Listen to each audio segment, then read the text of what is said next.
Hi, this is Mrs. Nethercott. I am one of the reading tutors here at Nichols. I'm going to be reading Sauce, pages 109 to 114. All the cavatelli are spread out on the floured board where they will dry. Granny Torelli says, "Bene, bene, now it's sauce time," and she has her nose in the refrigerator and is pulling out spare ribs and ground beef and eggs and garlic and onion and tomatoes. From the cupboard, she snatches salt and pepper and oregano and bay leaves and olive oil. "I am the director," she says. "Let's get this production moving."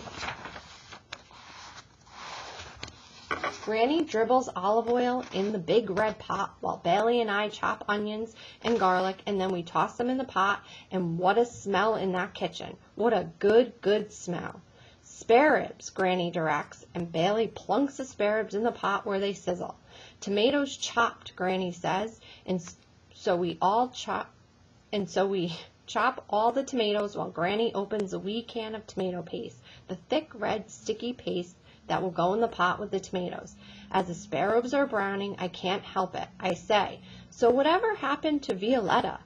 "Puh," Granny Torelli says, settling herself on the chair and sniffing the good smells in the kitchen. "Here is the good thing that happened. Marco." "Who's Marco?" Bailey says. Granny Torelli grins a little girl grin full of mischief. "Very cute boy. Comes to stay with his grandmother, next door to me. Very smart boy, too, and molto charming." Granny smiles at the ceiling as if Marco, the cute, smart, charming boy, is floating up there. "What does Marco have to do with Violetta?" I ask. "Ah," Granny Torelli says. "Everything." She waves her hand at the tomatoes. "Tomatoes in the pot," she directs. We obey. "Stir, tomato paste, 2 cans of water, stir." "Now, where were we?" she says. "Marco," Bailey says. "Ah, see, Marco." So Marco comes to stay next door, and Marco finds me very enchanting. Really, that is the word he used, enchanting? It's different in Italian, but you understand what I'm saying. I am enchanting. That Granny Torelli makes me laugh. She makes Bailey laugh too. So Marco is at my house day and night, hanging around like a sick donkey. Please, will I come out and walk with him? Please, will I come for dinner? Please, please, please. Bailey's head is tilted upward again, his thinking pose. Granny Torelli flicks her fingers at the red pot, bubbling with all the good smells. Bay leaf, oregano, 2 pinches, salt, 3 pinches, pepper, lots. We toss it all in, stir.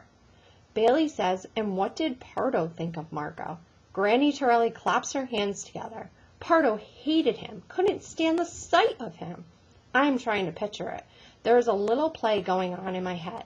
There is Pardo swooning over Violetta, and Granny Torelli monster cutting Violetta's hair, and Violetta ending up looking like a movie star, and then Marco moving in and swooning over my Granny Torelli, and Pardo hating Marco. Bailey is nodding. "I get it," he says. "The shoe is on the other foot now, right?" "Yes, how do you say? Bullseye? You hit a bullseye, Bailey boy?"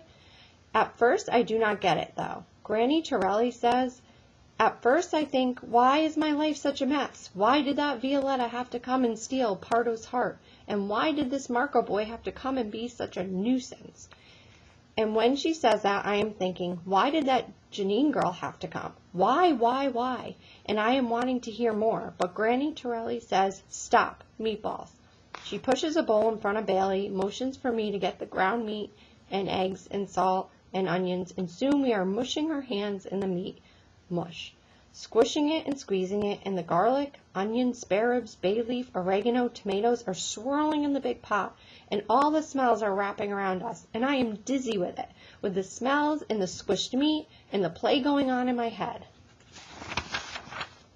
And I want to know everything. What happened to Violetta and Pardo and Marco and Granny Torelli, and what will happen with me and Bailey and Janine, and why is there no Marco who finds me enchanting?